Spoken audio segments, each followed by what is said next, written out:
Buenas tardes, estimados estudiantes. Bienvenidos todos. Estamos empezando a la hora convocada. Reciban ustedes un cordial saludo de quienes hacemos educación en línea de la Universidad Técnica del Norte. En esta ocasión, mi nombre es Elizabeth Guzmán, docente tutora. Les daré un recuento de lo que es la unidad 2. Espero les sea de utilidad para el cumplimiento de sus tareas y para el rendimiento de sus evaluaciones.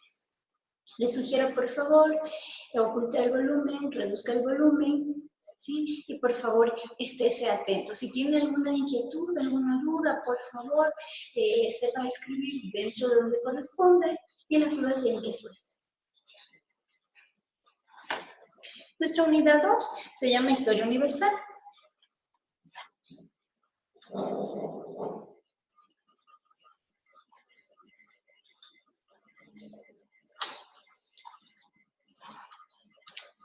¿Verdad? Tenemos dos temas. El primer tema es las civilizaciones prehispánicas. Vamos a aprender cómo se constituía, cómo éramos en cuanto a lo que es organización social, lo que es organización política, lo que es situación económica. El segundo tema tiene que ver con la revolución industrial. En la revolución industrial vamos a abordar la primera, la segunda, también vamos a hablar un poco sobre la tercera revolución, de la cual ustedes parte, y finalmente un poco sobre el maquinismo y el capital.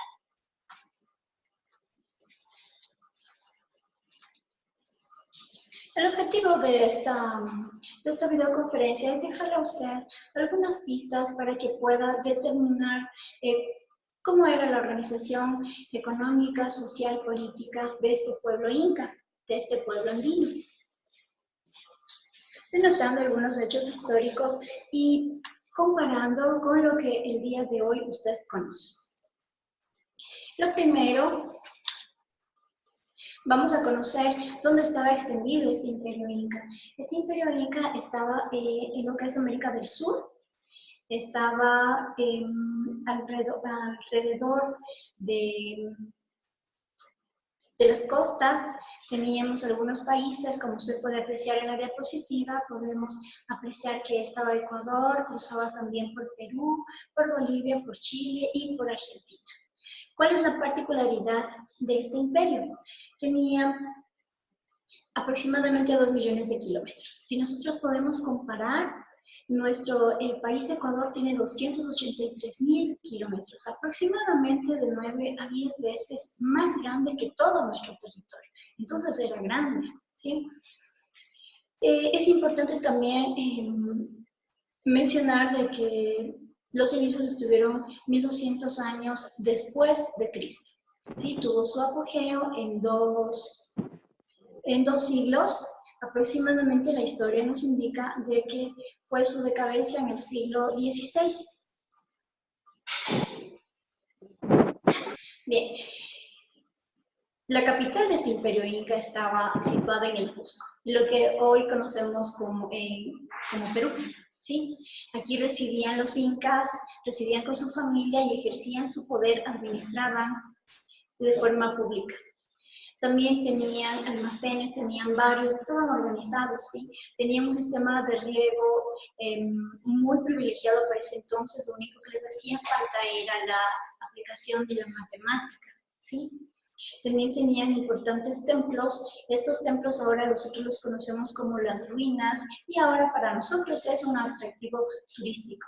Eran antiguos santuarios. De igual forma, existían construcciones militares. Vamos a hablar un poco sobre Machu Picchu. ¿Qué significa? La vieja montaña. En quichua significa la vieja montaña, ¿sí? No es más que las ruinas de un antiguo pueblo que tenía su organización, ¿sí? Dentro de estas ruinas teníamos algunos templos, puntualmente 5 templos. El primer templo, el templo al sol. En este templo se daba culto y se rendía homenaje al rey Sol.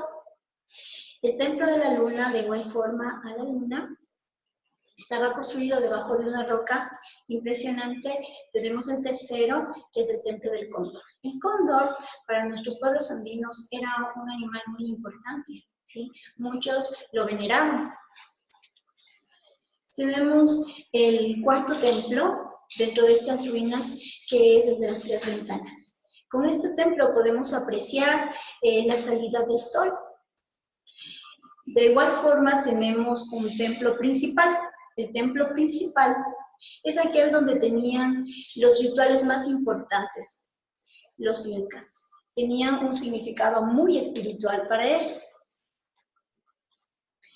Lo conocemos como el Tahuantinsuyo.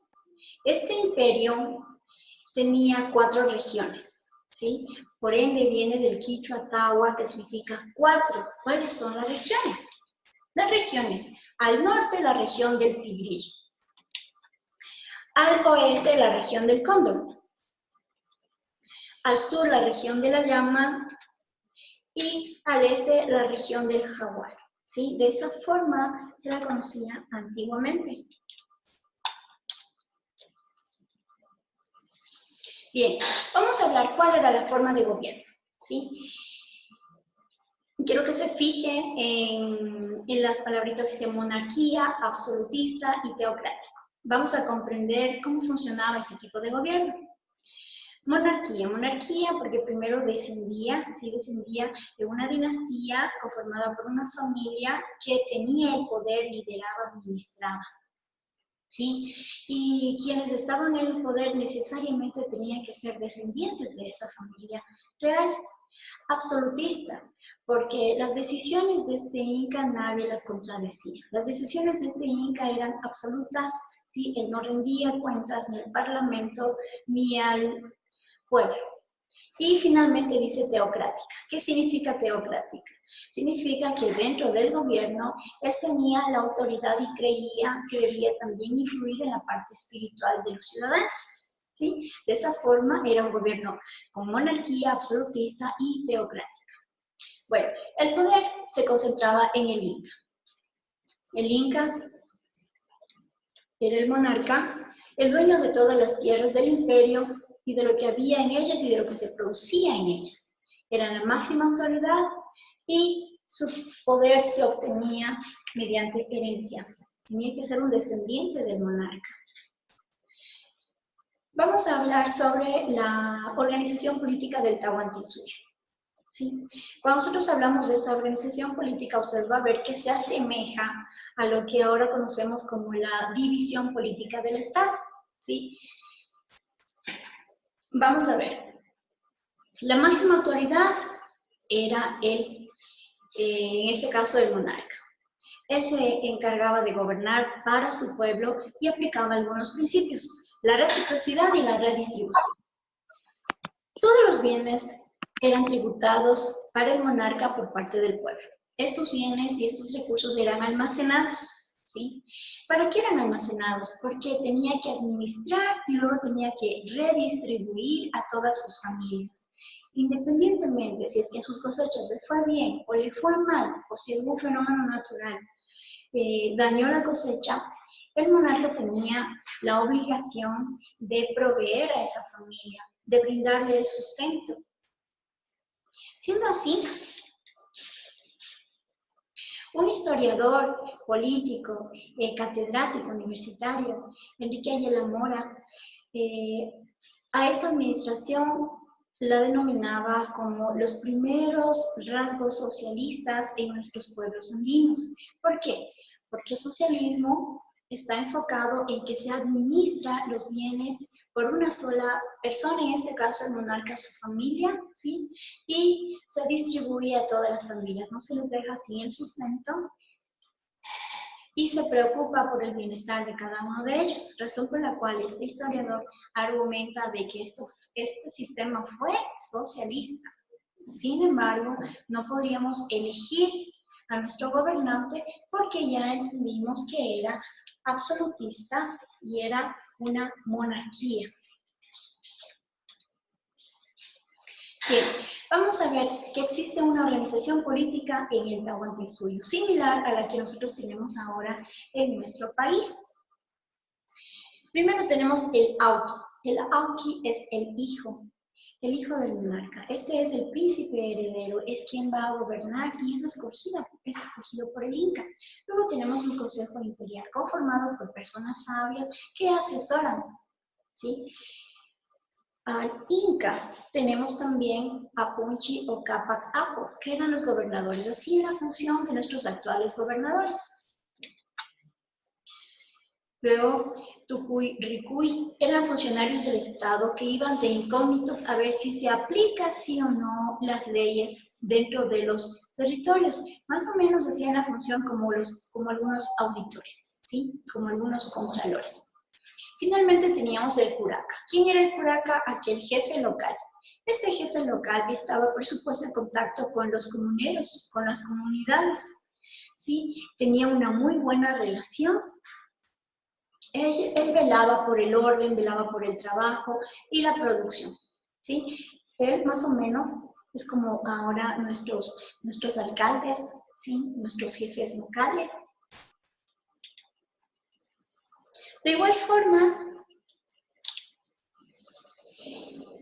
a pesar de que nuestro escritor, Enrique Ayala Mora, habla de una sociedad socialista, andina, incaica, se pueden apreciar dos clases, la clase dominante y la clase dominada. Dentro de la clase dominante tenemos a al Inca, por supuesto, ¿no? Que viene de la realeza, a las personas de la nobleza de sangre, significan las personas que tienen afinidad, lazos de consanguinidad, son sus familiares, ¿no?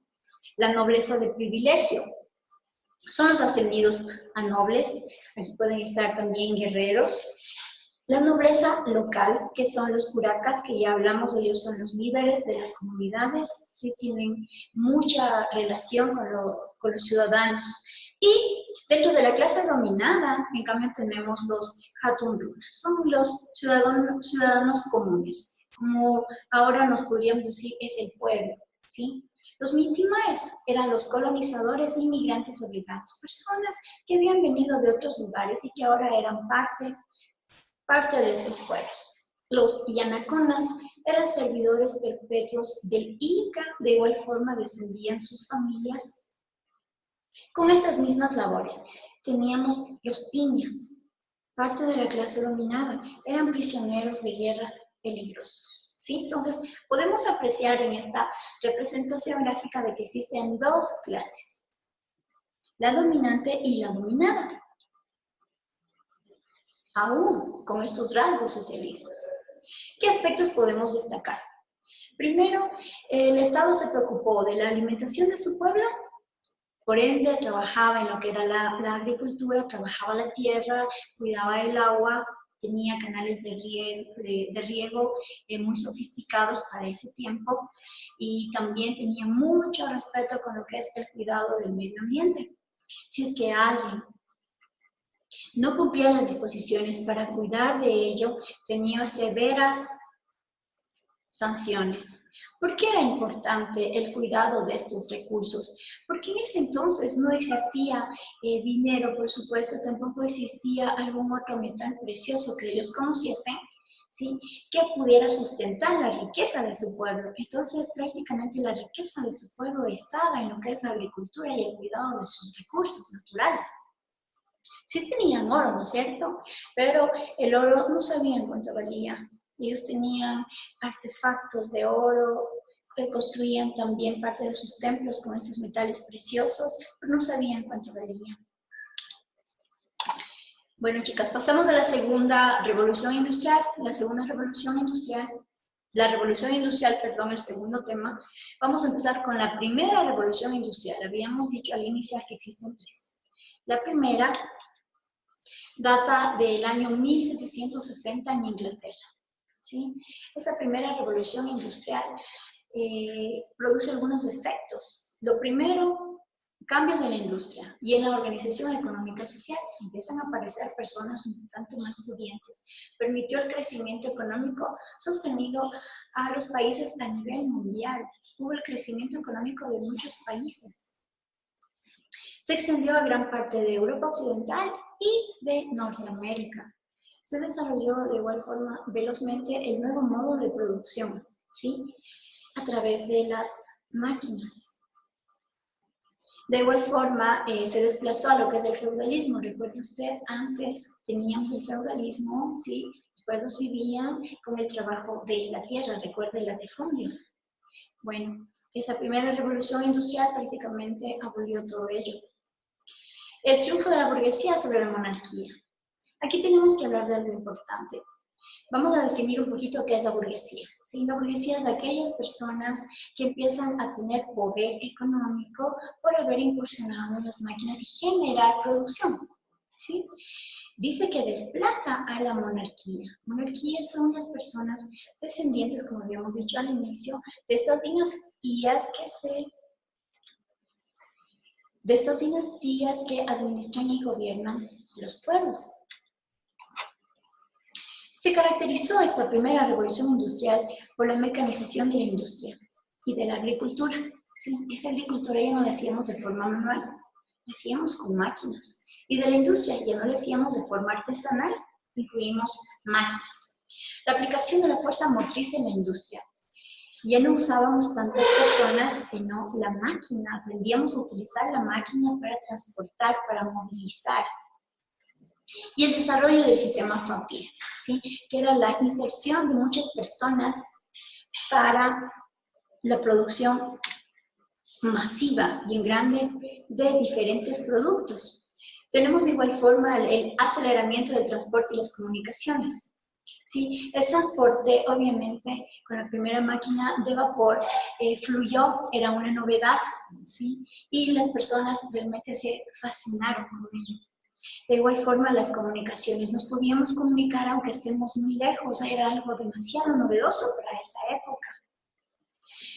El aumento notable del dominio capitalista en toda actividad económica. ¿Qué queremos decir con esto? El dominio capitalista implica que el dinero empezaba a imperar en el mundo.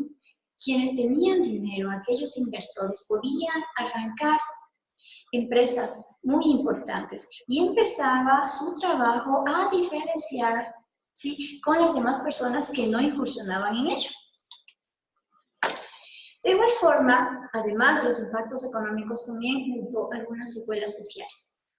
Lo primero, las zonas rurales empiezan a quedarse desoladas, empieza a migrar la gente a las cabeceras cantonales, parroquiales, ¿sí?, las cabeceras capitalinas. Existía una migración interna dentro de los países porque la gente buscaba insertarse en las fábricas, porque de esa manera ellos empezaron a cobrar, algo que no pasaba antes con el latifundio.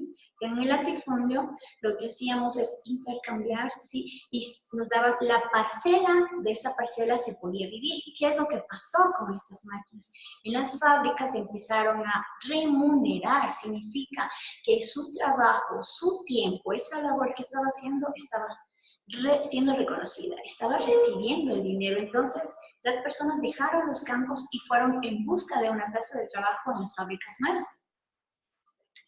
De igual forma, la gente empieza a crecer.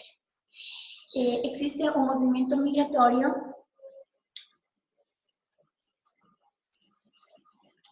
existe una revolución demográfica, ¿sí? La historia nos dice que aquí muchas mujeres se sentían muy confiadas y decidieron tener más hijos, ¿sí? Entonces hubo una explosión demográfica porque habían condiciones para subsistir sus familias y sus hijos. Hubieron muchos matrimonios, ¿sí? Eso desencadenó una revolución demográfica.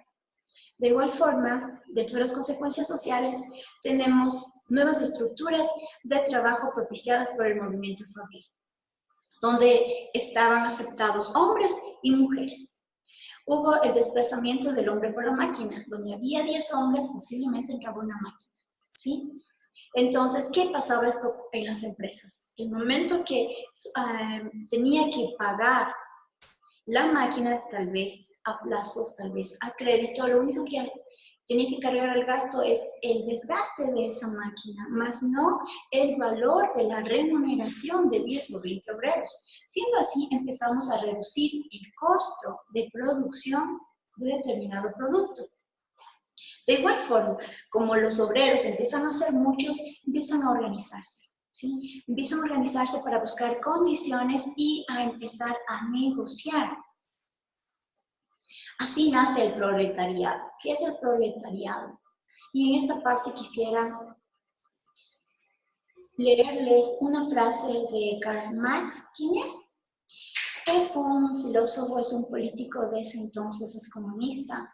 Y su frase decía así, dice, la burguesía no solo forja su propia destrucción, sino también a su propio sepultero, el proletariado. ¿Qué significa esto? ¿Qué quiso decirnos? Decía que si es que yo tomo algunas decisiones de forma incorrecta y afecto al proletariado, en este caso a los obreros de forma masiva, íbamos los dos a sufrir, tanto la burguesía como el proletariado. Bueno, ¿cuál es el mensaje? Que si es que se hace política para favorecer, en este caso, a la empresa, a las fábricas que en ese momento nacían, también teníamos que ver por aquella persona que hacía crecer y producía en esa fábrica, que en este caso eran los obreros, y resultó que no pasaba ello, ¿sí? Por eso se dio, en cambio, inicio a las luchas sociales. Estas luchas sociales hasta el día de hoy se mantienen, sí, pero tienen ahora una figura un tanto diferente. Definitivamente se ha crecido muchísimo. Pero bien, mire, estamos hablando desde hace 200 años aproximadamente que existen estas luchas de clases y que aún no llegamos a ser iguales todos, ¿sí? Vamos a ver más adelante el por qué.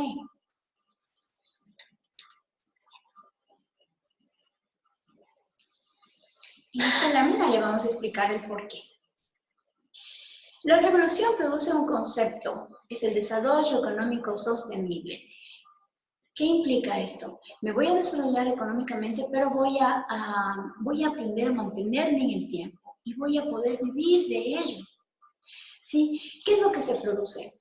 Primero se produce la reducción de los costos de producción y del transporte, tanto a nivel macro, que es a nivel de los estados, y a nivel de las empresas. ¿Sí? Aparecen conceptos como el capitalismo, el libre mercado, la libertad de empresa, y el capitalismo en este caso, y habíamos hablado, no es más que hacer caso a las personas que tienen el dinero.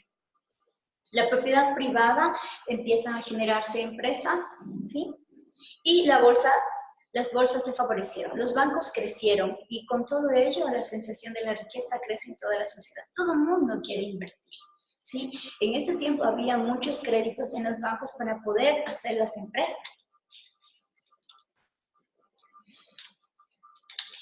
Bueno, la revolución industrial tiene dos fases. La primera, que acabamos de hablar, y la segunda, que es la que en este momento retomamos. Tiene un caso muy importante, porque esta segunda revolución industrial comienza con la Primera Guerra Mundial.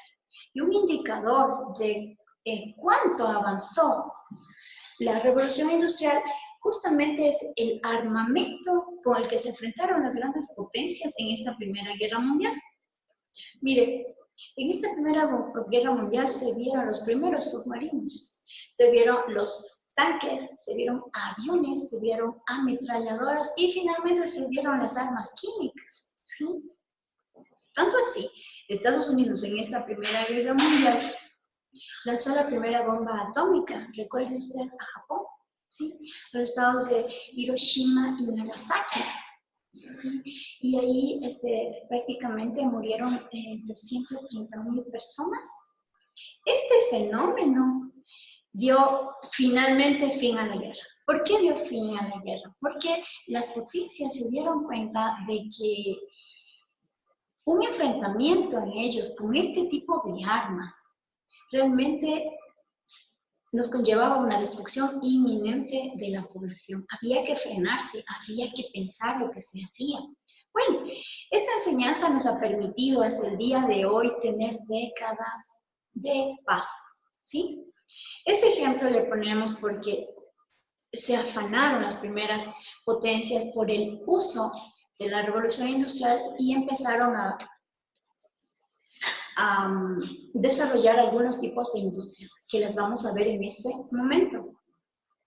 La industria química, ¿sí? La industria química, que es la que permitió elaborar las bombas atómicas, ¿sí? La industria del petróleo. La industria del petróleo, por ejemplo, permitió hacer lo que es el combustible, y el combustible nos permitió dar lugar a la forma de movilización a través de los vehículos, ¿sí? Cierto es que también se dio lo que es las llantas de los autos, los neumáticos. El neumático nosotros sacamos del caucho natural, del árbol del caucho natural, ¿sí? Pero también de una fibra sintética que sale del petróleo, ¿sí? Entonces, con esto, prácticamente la movilidad de los autos salieron, ¿sí? Lo que es químico, las bombas atómicas. De igual forma, el acero. El acero, por ejemplo, del acero tenemos el hierro, tenemos todo tipo de infraestructuras que de igual forma modificó, ¿sí? Las residencias, las estructuras residenciales, ¿sí? El tipo de campamentos, el tipo de cuarteles, porque estábamos explotando ese tipo de industria. La eléctrica.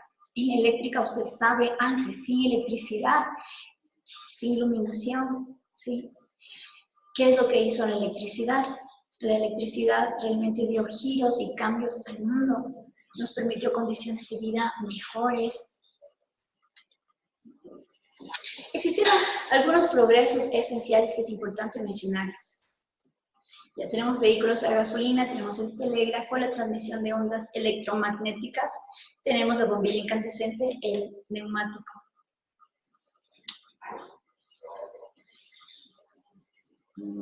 Lo vamos a decir. Ok, esta segunda revolución industrial de igual forma nos hace mirar que existían capitalistas y obreros, ¿sí? Los capitalistas, hemos hablado en quienes predomina el capital, ¿sí? Y también, aparte de predominar el capital, buscaban el poder político para poder hacer política pública que beneficie a sus empresas. Y los obreros, pues, son quienes prácticamente impulsan y sacan adelante esas empresas. Tenemos algunas consecuencias económicas. El incremento de las ganancias, ¿sí? Y la acumulación del capital y la creación de las nuevas empresas. Esto prácticamente desplazó lo que es la manufactura y la artesanía. Se consolidó la burguesía que hemos hablado, que eran los nuevos grupos que ahora tenían empresas, y en el Estado se fomenta la industrialización. El Estado promueve que todo el mundo haga empresas industriales. Vamos a hablar de algo importante, las consecuencias del modo de vida. La mujer es importante para las mujeres, se incorporan al trabajo, ¿sí? Existe el abaratamiento de los costos, hemos hablado, ¿sí? De los productos por la reducción de los costos, el aumento de la población urbana, y hemos hablado de ello, y finalmente tenemos el maquinismo y el capital. El maquinismo y el capital.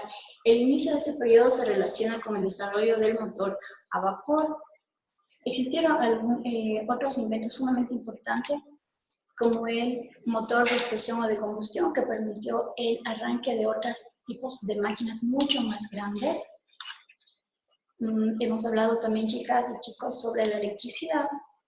El telégrafo, sumamente importante, permitió la comunicación que hemos hablado anteriormente. El telégrafo, la televisión, si antes no teníamos, y el cinematógrafo. El cinematógrafo prácticamente permitió dar vida al cine, al arte y a la imaginación. Y por último tenemos el aeroplano. Sí, el aeroplano permitió cruzar el Atlántico en el año 1919, entonces esto fascinó al mundo. Bien, chicos, le voy a solicitar, si tiene alguna duda, con todo gusto, a lo que es el foro de dudas e inquietudes. Le voy a invitar que por favor visite la cafetería virtual, ¿sí? Recuerde que es una área social. La cartelera en línea, ahí estamos publicando absolutamente todo. Por favor, revise de forma diaria para que no se pase ninguna tarea.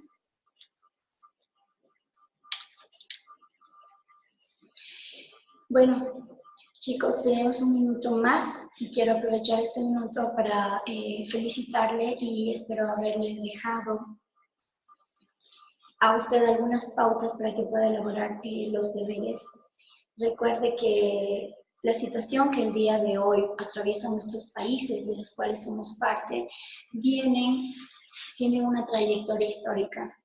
Tenemos que aprender a reconocer la historia para saber cuál es nuestro papel en este momento, qué es lo que se espera de nosotros como estudiantes, qué es lo que se espera que nosotros hagamos luego en sociedad, ¿sí? Ahora hemos hablado de un régimen socialista de los incas, ¿sí? hemos dicho que ellos practicaban el socialismo, pero nuestra realidad ahora es que realmente no hay muchos frutos. Entonces tenemos que seguir pensando qué es lo mejor para nosotros y poder aportar ya como profesionales. Chicos, ha sido un gusto comentarles estas pequeñas pastillas, espero que les ayude en su formación. Me despido de ustedes, buenas tardes.